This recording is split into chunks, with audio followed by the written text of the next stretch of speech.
Queridos hermanos y queridas hermanas, Assalamu alaikum wa rahmatullahi wa barakatuh.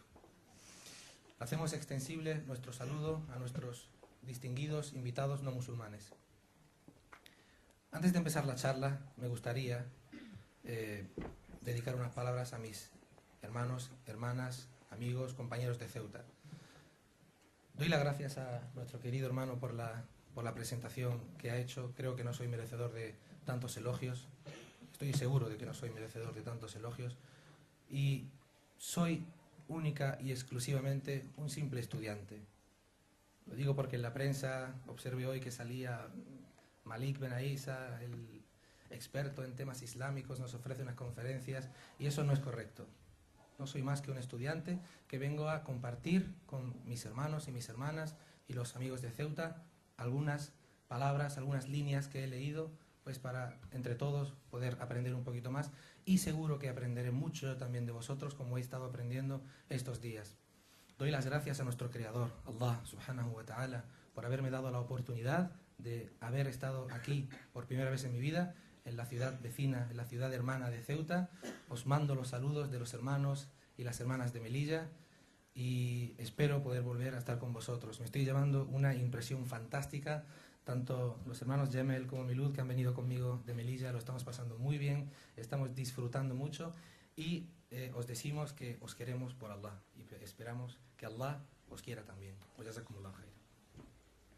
Hoy, inshallah, vamos a hablar, o tengo la intención de hablar de un tema trascendental para nosotros los musulmanes. De hecho, es el tema culmen, es el pilar dentro de la búsqueda del conocimiento islámico, que es at-tawhid, el conocimiento del monoteísmo. Entendemos como monoteísmo la creencia en un solo Dios. Dios es uno. Dios no tiene partícipes, no tiene asociados, no tiene compañeros, no tiene padre, no tiene madre, no tiene hijos, no ha sido engendrado, ni ha sido engendrado. Allah subhanahu wa ta'ala es único en todos los aspectos. Y vamos a desmenuzar en la medida de lo posible lo que realmente significa at-tawhid. El propósito de nuestra creación, el motivo por el que Allah subhanahu wa ta'ala nos ha creado, y Allah azza wa jal lo dice en el Corán, وَمَا خَلَقْتُ الْجِنَّ وَالْإِنسَ إِلَّا لِيَعْبُدُونَ. Y no he creado a los genios y a los seres humanos excepto para que me adoren. Todo musulmán tiene que tener en su creencia, debe conocer de forma absoluta que nuestra obligación, que nuestra preocupación última, que el propósito por el que estamos aquí, el propósito por el que respiramos, es adorar a Allah. ¿Cómo? Como nos ha exhortado en el Corán y en la Sunna. Y yo os pregunto, y seguro que muchos de vosotros os habréis hecho esta pregunta: ¿qué sería de tu vida, oh hermano musulmán y hermana musulmana, sin el salah? ¿Qué sería de tu vida si no rezaras? ¿Quiénes somos nosotros como musulmanes si no rezamos? Cuando Allah te dice claramente: te he creado a ti, ser humano, solo para que me adores. Y esa razón única por la que Allah te ha creado no la llevas a cabo, no rezas. Entonces, ¿cuál es el propósito de tu vida? ¿Qué haces en esta vida? ¿Para qué vives? Si no estás llevando a cabo la orden principal por la que Allah nos ha creado. He ahí la base de nuestra ponencia, inshallah. El profeta Muhammad alayhi salatu salam, que la paz y las bendiciones de Allah sean con él, como estuvimos disertando ayer, recibió la revelación de Allah subhanahu wa ta'ala, una nueva religión, heredera de la cristiana y de la judía, una religión que exhortaba a la creencia de un solo Dios y que él era el mensajero de Allah, el mensajero de Dios, el último y el sello de todos los profetas. El profeta Muhammad alayhi salatu salam estuvo nada más y nada menos que 13 años, su misión, su profecía duró 23 años, desde los 40 hasta los 63 que murió. Pero durante 13 años estuvo única, exclusivamente llamando a Tawhid. Aconsejaba a la gente e invitaba a la gente de Quraysh, a la gente de la Meca, a creer en un solo Dios, porque existía el paganismo. se dedicó 13 años a invitar al monoteísmo, solamente a invitar al monoteísmo. Se centró en el monoteísmo, exhortaba a la gente a creer en un solo Dios, porque en esa época se practicaba el politeísmo, que es creer en muchas deidades, creer en muchos dioses.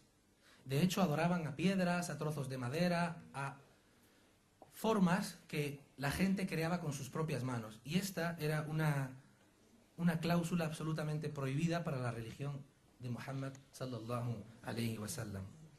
Por ello, vamos a empezar viendo cuáles son las categorías del Tawhid. Esto es algo que todo musulmán debe conocer de memoria.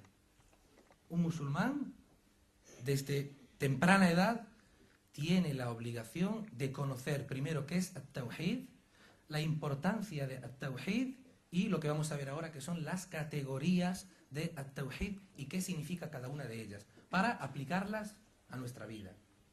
3 categorías fundamentales, entrelazadas, y cada una depende de la otra. Si de estas 3 categorías eres negligente en una, oh querido hermano y querida hermana, musulmán y musulmana, entonces tu fe es incompleta, tu religión es incompleta. De hecho, tu shahada, tu testificación de la fe, no es completa. Vamos a ver cómo está dividida o cómo se puede clasificar el término monoteísmo, el término at-tawhid. El primero es lo que en árabe se conoce como at-tawhid ar-rububiyya. At-tawhid ar-rububiyya se puede traducir al castellano como el monoteísmo en el señorío. La adoración en el señorío. ¿Qué significa esto? Significa creer, tener la fe certera de que todo lo que ocurre es porque Allah así lo decreta. Todo es porque Allah lo ha creado de esa manera. La lluvia cae del cielo porque Allah lo ha decretado de esa manera. El rizq que tenemos, las provisiones que tenemos, nuestras riquezas son nuestras porque Allah así lo ha decretado. El qadr, que es la voluntad de Allah Azza wa Jal, se produce porque Allah así lo ha decretado. Y el día del juicio final será el día de Allah Azza wa Jal en el que nos juzgue a todos nosotros. Por ello, decimos que el Tawhid al-Rububiyya es creer de forma certera que todo es, todo ha sido y todo será porque Allah subhanahu wa ta'ala así lo ha decretado. De hecho, en cuanto al Tawhid al-Rububiyya, nos encontramos que Allah es el Señor y el Creador de todo. Y en un versículo del Corán, en la sura Az-Zukhruf número 9, el versículo número 9, Allah nos dice, lo que se puede traducir al castellano: si les preguntas quién les creó, dirán que fue Allah. Si les preguntas a las personas que profesan otras religiones, te dirán que el que les creó, el que dirige los mundos, el que controla los universos, es Allah. Pero vamos a ver que at-Tawhid al-Rububiyya no es suficiente.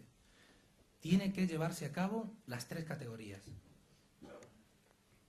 El siguiente es at-Tawhid al-Uluhiyya. Disculpadme, por favor.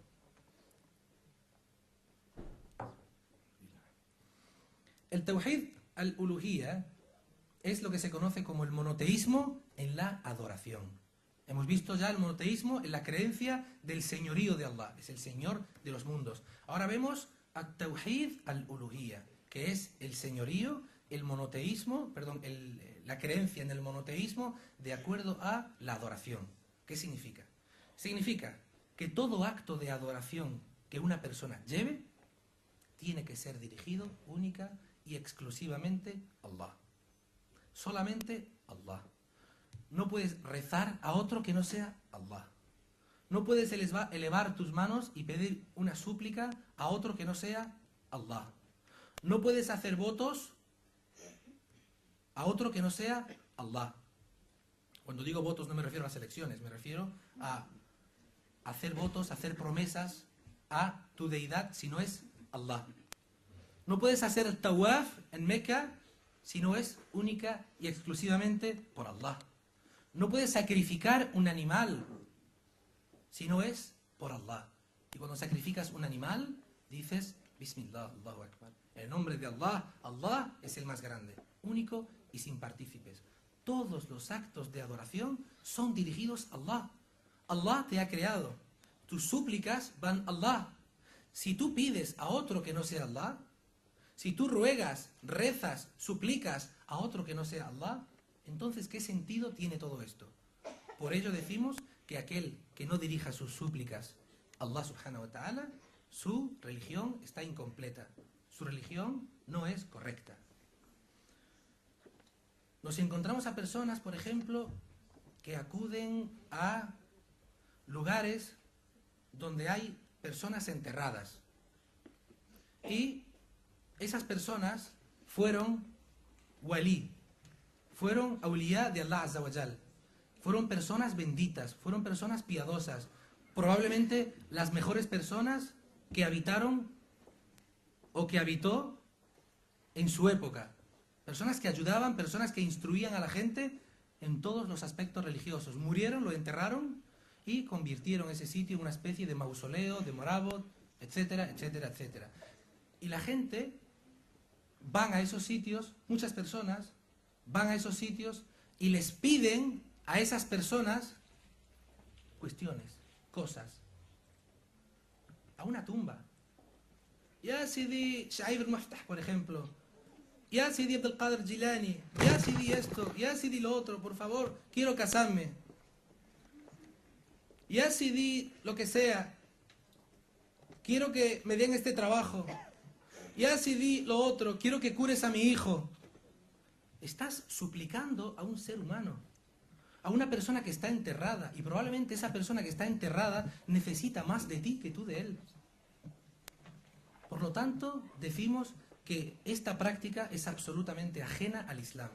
Y aquella persona que acude a una tumba y que le pide a el que está dentro de esa tumba cuestiones relacionadas con las súplicas a Allah Azza wa Jal, está cayendo en politeísmo. Esa práctica se conoce como shirk y automáticamente anula tu Islam. Y es una práctica muy extendida. Por lo tanto, el musulmán tiene que conocer lo que es el tawhid al-rububiyya, sobre todo el tawhid al-uluhiyya. Cuando tengas un problema, pídele a Allah. ¿Acaso no decimos nosotros tantas veces al día en Surah al-Fatiha: Iyyaka na'budu wa iyyaka nasta'in? Solo a ti pedimos, solo a ti acudimos, solo a ti imploramos. ¿No estás diciendo? Hacemos las cuentas, a ver. El Fajr, porque rezamos el Fajr, ¿verdad? El Fajr tienes 2. Después súmale 4 de 2, ya son 6. Súmale 3 o súmale 4 del Asr, ya son 10. Súmale 3 del Maghrib, ya son 13. 17. Espérate, no hemos llegado a la Isha todavía. Súmale 4 del Isha, ya son 17. 17 rak'as que haces, obligatorias. 17 veces mínimo al día dices Iyyaka na'budu wa iyyaka nasta'in. Y después, si sumas las demás voluntarias, Sunnat al-Fajr, las 2 que hay después del Maghrib, las que tienes, por ejemplo, en los diferentes salat del día, las que tú hagas voluntarias, las náfilas. ¿Cómo puedes decir, solo a ti, Allah, te imploro, y después te vas a una tumba y le pides a una persona que está en una tumba que te ayude? Por el contrario, o por otro lado, encontramos a personas que tienen problemas y no van a una tumba. Acuden a una persona, y es una práctica muy extendida, que se dedica a la sorcería, o que se dedica a la brujería, o que se dedica a trabajar con cuestiones oscuras. Wallahi, os digo que es una cuestión muy extendida. Y yo hice una investigación sobre este tema, presenté un ciclo de conferencias sobre el mundo de los genios y los demonios, en concreto el tema de la brujería, y os puedo decir que es algo absolutamente terrible. Terrible lo que está ocurriendo. Y toda persona que acude a un brujo y crea en su mensaje ha cometido shirk. Su Islam se ha roto. Deja de ser musulmán. Por lo tanto, queridos hermanos, queridas hermanas, cualquier problema que tenéis, cualquier problema que tengáis, acudid a Allah subhanahu wa ta'ala. Acudid a Allah azza wa jal. Allah subhanahu wa ta'ala dirige tu vida. Allah azza wa jal es el que ha determinado lo que te va a ocurrir. Si te ocurre algo bueno, alhamdulillah. Todo viene de Allah. Si te ocurre algo malo, ten paciencia. Al fin y al cabo, Allah Azza wa Jal dice, Inna Allah ma'as sabirin. Verdaderamente Allah Azza wa Jal está con los pacientes y ten paciencia. Pero no vayas a ninguna tumba, no acudas a ningún brujo, porque esto lo que te hace es sacarte del Islam. Dejas de ser musulmán. Todos tus actos son inválidos, no cuentan. De hecho, tienes que volver a hacer la shahada otra vez para volver al Islam.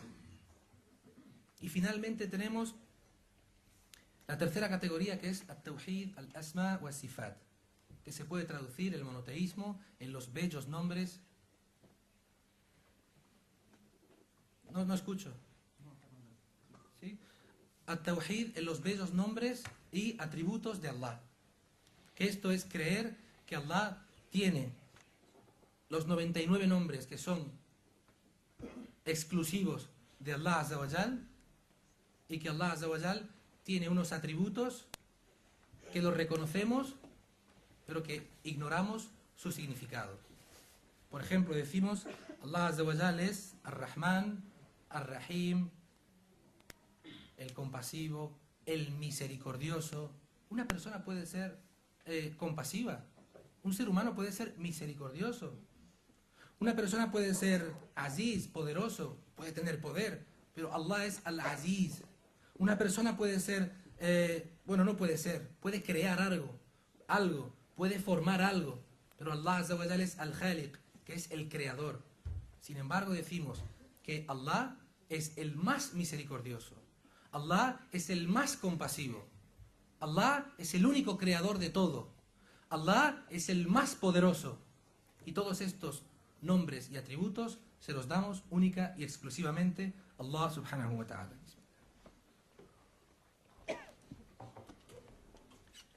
No hay nada, queridos hermanos y queridas hermanas, que se asemeje a Allah Azza wa Jal. Nada se parece a Allah subhanahu wa ta'ala. Todo es externo, ajeno a Allah Azza wa Jal. Nosotros decimos Bismillahirrahmanirrahim, Qul huwa Allahu ahad, Allahu samad, lam yalid wa lam yulad wa lam yakun lahu kufuwan ahad. Fijaros la traducción, di. Cuando dice Qul es di. Oh Muhammad, Él es Allah, la única divinidad, el único Dios. Allah es absoluto, de quien todos necesitan y Él no necesita a nadie. No engendró, no tuvo hijos, ni fue engendrado, ni nació de ninguna madre. No hay nada ni nadie que se asemeje a Allah. Y esa es la creencia de los musulmanes. Ya sabemos cuáles son las categorías del monoteísmo. Vamos a ver ahora, una vez que crees en Allah, una vez que tienes controlado lo que es el tawhid, el rububiyya, el uluhiyya o el asma wa sifat, haces la testificación de la fe. Y dices, yo me someto a Allah. Yo quiero ser musulmán. Y tengo entendido que hay hermanos que son conversos y que están con nosotros aquí y de una religión contraria al Islam pasaron al Islam, que Allah os recompense, y tomaron la decisión de abrazar el Islam. Para ello tuvieron que pronunciar esa fórmula que todo ser humano tiene que decir para abrazar el Islam, que es la shahada. Ashhadu an la ilaha illallah wa ashhadu anna Muhammadan Rasulullah sallallahu alayhi wa sallam. Yo testifico que no hay nada ni nadie digno de adoración excepto Allah. Allah es el único digno de adoración y Muhammad es su mensajero sallallahu alayhi wa sallam. Vamos a dividir esto por partes porque es importante conocerlo también. La ilaha illallah. No hay más Dios que Allah. Una negación y una afirmación. La ilaha, no hay más Dios illallah que Allah. Pues esta pequeña cláusula que te introduce al Islam, que abre tu corazón, que te mete dentro de la familia de 1,5 billones de seres humanos actuales en el mundo, que es el Islam, tiene sus condiciones. no es simplemente decir La ilaha illallah Muhammadun Rasulullah. No, existen shurut. Shurut en La ilaha illallah. Y son unas condiciones que debes cumplir. Y si no las cumples, tu shahada es incompleta. ¿Cuáles son esas condiciones? Vamos a verlas. Primero tienes el ilm, que es el conocimiento. Tienes que conocer qué significa La ilaha illallah. Es el conocimiento que anula la ignorancia. Y tú dices, yo sé lo que es La ilaha illallah. Yo sé lo que va a pasar en mi vida cuando diga La ilaha illallah. Yo sé cuáles van a ser los cambios en mi vida cuando diga La ilaha illallah. Número 2, tenemos el yaqín. El yaqín es la certeza. Tienes que tener la certeza absoluta de que no hay ningún Dios más que Allah. La certeza que anula o que niega la duda. Tienes que estar completamente seguro de que solo hay un Dios y Muhammad es su mensajero. Número 3, ikhlas. Ikhlas, que significa sinceridad. La sinceridad que anula el shirk, que anula el politeísmo. Tienes que decirlo de forma sincera. Tienes que decir, sinceramente lo creo. Es que tengo la absoluta sinceridad en decir, no hay más Dios que Allah. Y eso anula el shirk. Porque si tuvieras dudas, si no fueras sincero en ese aspecto, entonces no es correcto. Número 4, sidq, que es veracidad. Tiene que haber veracidad en tus palabras, que anula la falsedad. Cuando dices La ilaha illallah, lo dices con sinceridad y además tiene que haber veracidad. Es verdad lo que dices. Siguiente, al-mahabba, que es el amor. Tienes que amar esta palabra. El musulmán tiene que amar en su corazón lo que significa La ilaha illallah. Lo amo. Amo a Allah. Amo a su mensajero. Amo mi religión. Me someto a ella, que es el siguiente. Inqiyad, sometimiento.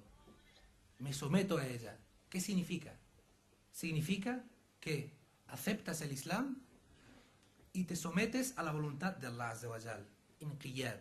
Te sometes. ¿Y cómo te sometes? Aceptando la religión. La aceptas y acatas lo que Allah Azza wa Jal te dice. ¿Qué te dice Allah? Allah te dice que sigas el Corán y que sigas el ejemplo de su mensajero Muhammad sallallahu alayhi wa sallam, de acuerdo a la sunna, de acuerdo a cómo vivió él, de acuerdo a qué nos exhortó, de acuerdo a qué nos prohibió, de acuerdo a su vida. Siguiente, el qabul, que es la aceptación. Acepto. Acepto y niego el rechazo. Acepto que no hay más que un Dios. Acepto que Allah no tiene ningún copartícipe.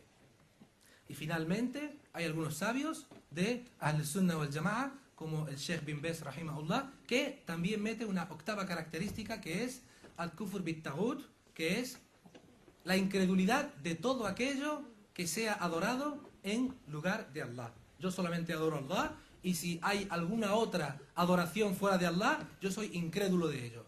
No quiero saber nada de ello. Ahí tenéis, queridos hermanos, las 8 características de La ilaha illallah, las condiciones que tenemos que poner en práctica. Tenemos que realmente sentirlo, saborearlo y amarlo. Y después viene la segunda parte, Muhammad Rasulullah sallallahu alayhi wa sallam, que la paz y las bendiciones de Allah sean con él y con todos los profetas. ¿Qué significa cuando dices Muhammad Rasulullah sallallahu alayhi wa sallam? Significa, primero, que crees como cierto cualquier cosa que él haya traído. Lo que ha traído Muhammad sallallahu alayhi wa sallam es cierto y lo creo. Le obedeces en todo lo que ordenó. Todo lo que dijo el profeta alayhi salatu salam que tenemos que hacer se ha convertido en legislación para nosotros, para los musulmanes, en hukum, y entonces le obedecemos en todo aquello que ordenó. También nos abstenemos de aquello que prohibió. El profeta Muhammad alayhi salatu salam en ocasiones nos prohibió llevar a cabo ciertas actitudes, actividades, y por ello nos apartamos de ello. Es haram, está prohibido y es pecado para nosotros. Y también adoramos a Allah subhanahu wa ta'ala, alabado sea, de acuerdo a cómo le fue legislado a Muhammad. Nosotros no adoramos a Allah azza wa jal como nosotros creamos, como pensemos que es mejor, creo que si le adoro de esta manera, Allah va a estar convencido de que lo he hecho bien, o Allah va a estar contento conmigo. No, adoramos a Allah Azza wa Jal como le ha sido legislado a su profeta, como se ha convertido en legislación para nosotros los musulmanes. Y finalmente, para completar esta clase básica, que es absolutamente básica, explicamos el resto de los pilares del Islam, que como vosotros sabéis son el establecimiento del Salah. El musulmán debe realizar la oración 5 veces al día. Queridos hermanos, son 5 veces al día, no son 4. No es solamente el Dhuhr, el Asr, el Maghrib y el Isha. No os olvidéis del Fajr, queridos hermanos. No os olvidéis del Fajr. Y hermanas, muy bien. Cuando el almuezzin dice As-salatu khairun minan naun, el sueño o el salah, la oración, es mejor que el sueño, ¿qué hacemos? ¿Te levantas y vas a rezar? ¿Te pones la manta y dices, estoy bien en la cama, es muy duro levantarse, voy a dormir un poco más? No, hay que levantarse y hay que ir a rezar. Si tienes fuerza, si Allah te ha dado ese nivel de imam, haces el wudú y te vas a la mezquita a rezar con tus hermanos. Si estás débil, por lo menos levántate, reza en tu habitación o donde quieras, pero levántate, reza, reza que Allah Azza wa Jal te ha ordenado rezar. Otro pilar es pagar el zakat, que sabéis que es el 2,5% del capital que tengamos anual. Ayunar durante el mes de Ramadán, el mejor mes del año, y abstenernos de todo aquello que Allah Azza wa Jal nos ha prohibido, y realizar la peregrinación a la casa sagrada en la Meca, una vez en la vida por lo menos, aquellos que puedan, aquellos que tengan fuerza, salud y que puedan permitírselo económicamente. Fijaros que Allah Azza wa Jal te dice que tienes que hacer el viaje al Hajj, pero si no puedes, no puedes. Allah Azza wa Jal te dice que nunca te impondrá una carga que no podrás soportar. Y Allah Azza wa Jal es compasivo y misericordioso. Pero Allah Azza wa Jal también es severo en su castigo. Concluimos estas características con un tema fundamental, que es la creencia de la fe. Los pilares de la fe.